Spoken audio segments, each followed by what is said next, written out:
bonjour à tout le monde. Selon un dicton créole plein de bon sens, c'est après la fête qu'on se gratte la tête. Et j'aurais presque envie d'ajouter qu'on tire le bilan de ce qui s'est passé. Et en effet, le 2 avril dernier, journée mondiale de l'autisme, le bilan va bien au-delà des questions relatives au handicap ou à l'autisme. En vérité, le 2 avril dernier, il y a eu deux journées bien distinctes. Premièrement, dans les pays, pour parler vite, hors Occident, c'est-à-dire hors Europe de l'Ouest et hors zone anglophone riche. Là, on a eu une véritable fête. Les personnes autistes mises en lumière étaient des personnes porteuses d'un handicap incontestable.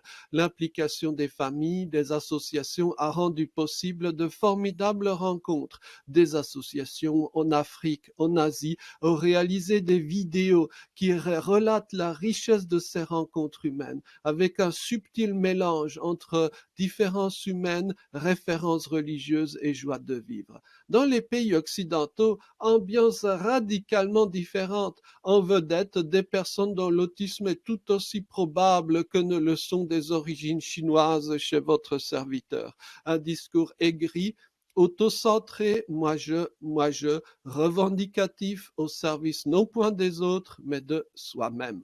De façon assez remarquable, si dans les pays non occidentaux, on a eu tendance à mettre en lumière tous les profils de personnes autistes sans hiérarchisation, dans les pays occidentaux, cette fois, tout le contraire est vrai. Ainsi, les médias occidentaux les plus respectables, par exemple en France, ont ressorti les fameux éloges du sinistre docteur Asperger, lequel, en plus d'avoir été un tueur nazi, est surtout connu pour avoir transposé l'idéologie raciale d'une prétendue hiérarchie biologique entre les humains au domaine médical, créant la catégorie des si fantasmés fameux petits génies Asperger.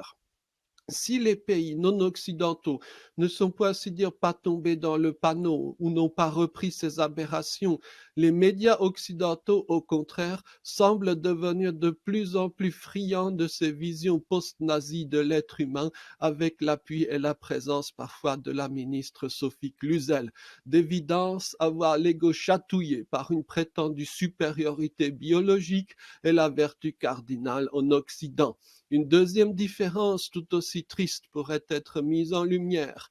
Hors pays occidentaux, la fête du 2 avril a clairement pour objectif de rassembler des soutiens humains, financiers, au service des plus exclus, avec l'idée que voler dans la maigre caisse dévolue aux plus exclus, c'est l'abomination ultime, celle qui vous met au banc du genre humain.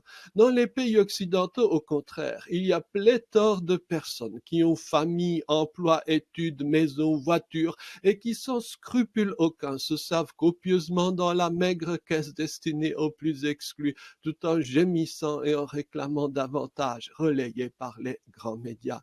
En vérité, après avoir croisé toutes sortes de sources, je crois que ce n'est pas tant l'autisme que la journée mondiale de l'autisme a mis en valeur, mais bien plutôt, hélas, la grande infériorité morale et humaine d'un Occident arrogant et rapace qui a son ego pour Dieu et son ignorance pour texte saint.